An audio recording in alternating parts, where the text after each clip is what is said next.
Right, let's see. So 10 of Pentacles. 10 of Pentacles is the legacy card. It's the card that we look at as inheritances, something that we're in it for the long term, something that survives even us. It's Pentacles, it's earth energy. And I always say this, I think I said this morning on Instagram, and I'm recording this on the 3rd, it's late afternoon on the 3rd here. Pentacles or earth energy, it's slow energy, but it's the only energy that really lasts, you know. That's why it's so slow, because we build it one brick at a time. We make it solid. And the 10 of Pentacles, it's something that has the potential to stand the test of time. This is our long-term security and stability. But I want you to think about that for a moment, because that's coming up as your underlying energy. But the way to access it, the way to kind of get this, is a new beginning in how you feel and a new beginning in how you think. And so many of the signs have been getting this. Our thoughts, our feelings are all changing, and that's understandable with Mercury retrograde. Venus is now in Scorpio. I think Venus has made it in Scorpio by now. You know, all of this kind of stuff is changing how we feel, changing what we think. So we can build, we can put in the work, we can create, we can focus on work. But if we're not happy, that Knight of Wands that came up at the beginning, right? If we're not getting something out of our experience, then is it really worth doing? Is that our legacy that we want to leave behind? So 10 of Pentacles, this week, it's amazing, because whatever you begin emotionally and logically, mentally, right, with the thoughts coming in with the Ace of Swords, something that you could be doing for quite a while here. You know, it's very interesting. So the Ace of Cups at the heart of your reading. The aces are potentials for new beginnings. Now, I always say there are doorways that get presented to us. Then it's up to us if we walk through them or not, right? And to walk through, I mean, we could have a million doorways in front of us. They mean nothing unless we do walk through them. And so with the Ace of Cups coming up, this very much asks you, what's in your cup? I've been asking people that a lot this past week, because this card's been coming up so much, everyone. And I kind of feel it's all these retrogrades. I think a lot of us have gone through this thing of, I know how I don't want to feel. And for the longest time, I don't think we knew how we wanted to feel. We knew how we didn't want to feel. We didn't know how we wanted to feel. Does that make sense? Am I just repeating the same thing? So with the Ace of Cups coming in, this is new love, new emotions. It holds the potential of the whole cycle. So we start off with our own cup, with hope, self-love, spiritual growth, emotional growth, healing energy coming in that cup. And we take it out into the world, knowing that it's going to lead to the 10 of Cups, which is the happily ever after. But it's solid. I mean, there's a solid reason behind this. You're trying to build something that is your long-term stability and security. And it can seem, I mean, straight off the bat, I can tell you, when we're trying to do this, look at this column of earth energy here. Solid, successful earth energy here. It can seem counterintuitive to kind of look at, well, how do I feel about that? Or what do I think about that? Or, you know, if we're working away at something. But that's the way to achieve it. How do you want to feel? How do you want to feel? And what's in your cup? It's something, I mean, I literally just sent someone an email just now. Oh gosh, I had to kind of take a break. That's why your reading, there's a little bit of a break between Cancer and Leo and Virgo going up. Because I was explaining this, that, you know, we like attracts like. When we go out with the Ace of Cups, that's why it's so important to know what is in your own cup. Because what's the next step in the cycle? The 2 of Cups, right? So our cup will be matched. It will be matched. So whatever is in our cup, and our cup is how we feel. If we love ourselves, how we treat ourselves. Every great love story begins with how we love ourselves, how we treat ourselves, how we feel about ourselves. That's what will get matched out in the world for us. And we've got the Knight of Cups coming up as a past energy for you. I kind of get the sense the Knight of Cups has been coming up quite a bit as well. This might have been a dream. Now, you might be returning to an old dream that you had, because the Knight of Cups is the dreamer. And I want you to look at this. We had the Knight of Wands topple out at the beginning when I was shuffling. We have the Knight of Cups here, and we have the Knight of Swords here. Where is the Knight of Pentacles?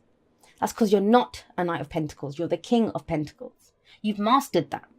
The putting in the work, the physicality, the earth aspect of this, of, you know, the work that you do, you've mastered that. The kings have mastered their suit, but I'll get to him in just a moment. This is the dreamer. So what's your dream? What's your dream, Virgo? And it's something that you had. That's the foundation. Could be last week, last month, last year. You could be returning to this now. But the Knight of Cups often gets kind of written off as the delusional romantic. There's nothing wrong with that. I mean, have a look at him. I know he's riding a unicorn over a rainbow. So the sense of this is he's very much aware of how he wants to feel. Now, it may be with him coming up in the past that you've put how you feel on the back burner. You haven't been doing that. You've been doing what needs to be done, right? Physicality. Pentacles is all about things that we can see, feel, and touch, possess. That's why it's money, investments, our homes, our relationships, our bodies even. We can take care of all those kind of physical things, but have you been taking care of the dreamer side of you? Even the King of Pentacles, to be as successful as he is, or, if we have a dream, the end game of the Ten of Pentacles of what we want to build, what success or security looks like for us. It starts off with a dream, right? And then we turn that dream into a plan, a goal, and that's how we achieve what we want to achieve. But yeah, like I said, you're sitting pretty right now. We have the King of Pentacles in the present. And the King of Pentacles, he is successful. I always see him as he is the successful one. He kind of personifies everything that is success. He's self-made. He's put in the hard work. He's reliable. He's dependable. He creates great abundance and he shares that with other people now. I know some of you might be sitting there thinking, I don't have any money, or, I'm struggling to pay the rent. But you are the King of Pentacles because you've mastered everything that Pentacles. You have that work ethic. You have that reliability. You show up and you'll get the work done. Success is more than just the result of it. And I know that's hard to realize for an earth sign, because earth signs are always like, if I don't see it, then it doesn't exist. And I have a Virgo moon, so I absolutely get that. But success is also a mindset. And that's what you're kind of being asked to kind of tap into here. Whether it's new love that you want, whether it's a career that you love, but you cannot neglect how you feel about this. That's the key thing here. I mean, the other thing with the King of Pentacles, he is very focused on finances and material things, but he doesn't do it for himself. He does it to provide for the people that he loves. He's very traditional and, he's a great provider for the family. So what does that mean? Well, it's kind of, I really feel like this reading is asking you to shift your focus. You might have been putting in the hours at work, building the business, getting your house done, whatever you've been doing. And it's almost like I'm saying, Virgo, stop. How do you feel about that? And you're like, wait, what? What do you mean? How do I feel? I'm trying to create something here. Yeah, but are you happy with it? How do you want to feel? How do you want to feel? Now, even the end product of what we want, the job, the house, the car, the relationship, whatever we want it because it's going to make us feel a certain way. And so the key to that, and I've talked about this in lots of places whenever I talk about manifestation, is to get what you want, you have to embody the emotion of how you think that thing will make you feel. Let me just say that again. So, if I think a relationship, if I'm lonely and I want a relationship, then if I'm feeling lonely by my vibration, I am bringing in more loneliness, right? More situations to be lonely. So I always say to people that want a relationship, like a romantic relationship, go and hang out with some friends. And they're like, I don't want friends. I want a lover. And I'm like, yeah, that's how you'll get it, because love doesn't know the difference. It's your vibration. When you're happy, when you feel loved, when you're giving love, when you feel supported and nurtured, you will bring that in as well.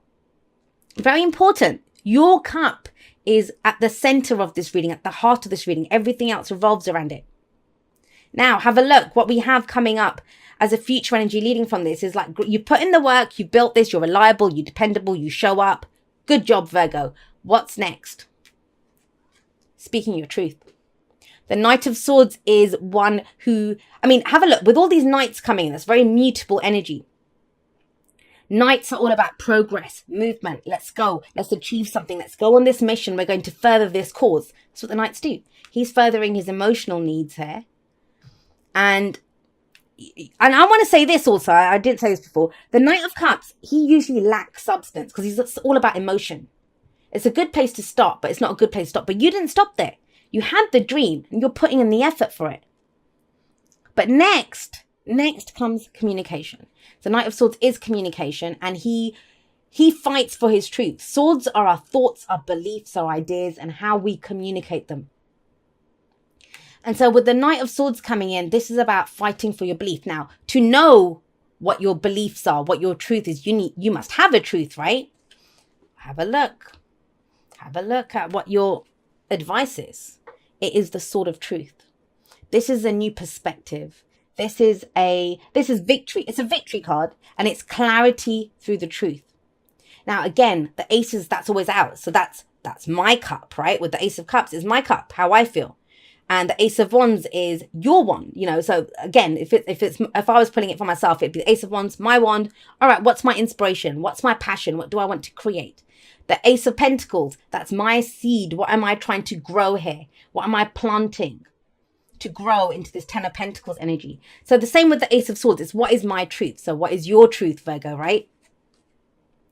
And this is the Sword of Truth. And it kind of, the implication is, because we go from the Ace to the 10. And I kind of feel like I'm talking really fast as well, faster than usual. I know I talk fast anyway, but that's how the energy feels, kind of, it's rushing through. Because so there could be this urge to get up and go. He is the fastest moving knight, the Knight of Swords is. So it's that quickly implementing ideas, communicating them. And it's all to do with how you feel. So we have the head and the heart working together here. But before we can do that, the advice is, what is your truth? Before you can have these new beginnings, these new cycles that come in. And this is a change of perspective. Because as I said, the cycle is from the Ace to the 10. And so what we do with that is, well, the 10 of Swords is where that person's impaled with 10 swords, right? So to have one sword, we must cut out all the stuff that's not working, all the beliefs that don't serve us. What would you need to believe to make a dream come true? To be the dreamer? To balance, I mean, have a look. The Ace of Cups, the heart is balanced out by the Knight of Swords. And then we have the Ace of Swords, which is the head, is balanced out by the Knight of Cups. So there is this merging of the head and the heart. And you're so grounded, like, trust me on this. It's a beautiful reading. You're so grounded. You have this vision. You know what you want to create. You will show up. You will get the job done. I mean, too many people, they have this.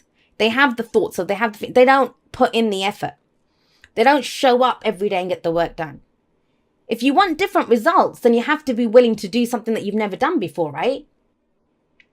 But it's asking you to look, because you've mastered this. This is mastered. You know, this could be where you kind of feel like, I keep putting in the effort. Why am I not getting it? And it's like, well, is it in accordance with how you feel? Is it in accordance with how you think? And are you going by some old template of how you felt? Or, you know, of what you used to think? And there's fresh energy coming in there. I love this reading for you, Virgo. I really do. Thank you so much to everyone that's been there with me. Whether this is the first video that you're ever watching of mine, or whether you've been there with me from before YouTube was even a thing in the Aquarian Insight world, because I've had my website for quite a few years now. Some of you followed me on there when that was all that I was doing. I'm so blessed that you guys are all a part of my journey, and totally and completely honored that you would make me and my messages a part of your journey. I never take that for granted. So I love you guys very much. I will see you next time, but that's all for now. Goodbye.